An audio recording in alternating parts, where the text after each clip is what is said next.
O aparecimento de novos vírus e as decorrentes epidemias nas últimas décadas têm sido relacionados com a forma como os seres humanos, como nós estamos tratando o meio ambiente, a forma como nós nos relacionamos com o meio ambiente.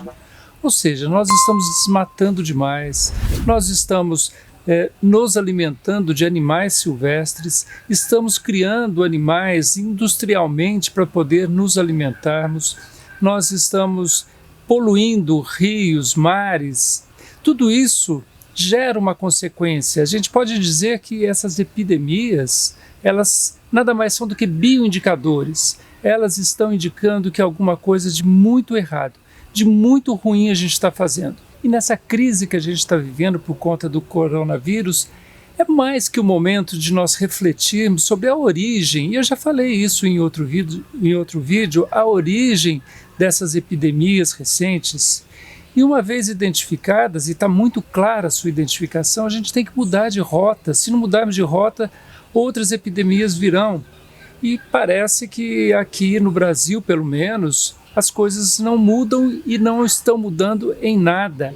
Ou seja, eu fiz um artigo recentemente para um blog meu dizendo que a destruição do meio ambiente não está trabalhando em home office, não está trabalhando em casa, e não está. Porque se a gente teve o ano passado, 2018, uma destruição sem precedentes na Amazônia, este ano a destruição, mesmo com esse momento agudo do coronavírus, ou que ainda está para se agudizar mais, a destruição da Amazônia por conta de grilagem de terras, por conta de madeireiras ilegais, por conta de mineração, continua de forma acelerada.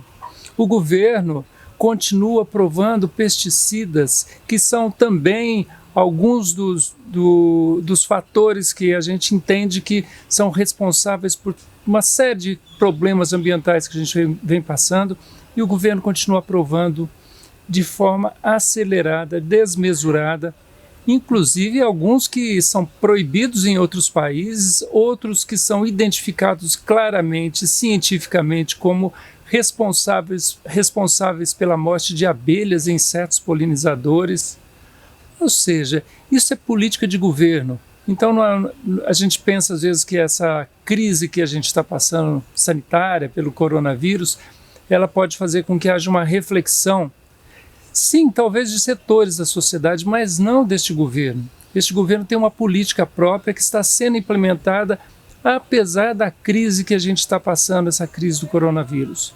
É necessário que a sociedade se organize para barrar essa insanidade, esse tipo de política destrutiva do meio ambiente, e que, como eu disse, se ela for responsável pelo aparecimento dos vírus que hoje a gente conhece, alguns a gente conseguiu ter vacinas ou remédios, consegue de certa forma conviver com eles apesar de mortes, apesar de doenças, a gente sabe que, a se continuar esse tipo de política, nós teremos outros vírus diante dos quais a gente não consiga nenhum tipo de solução.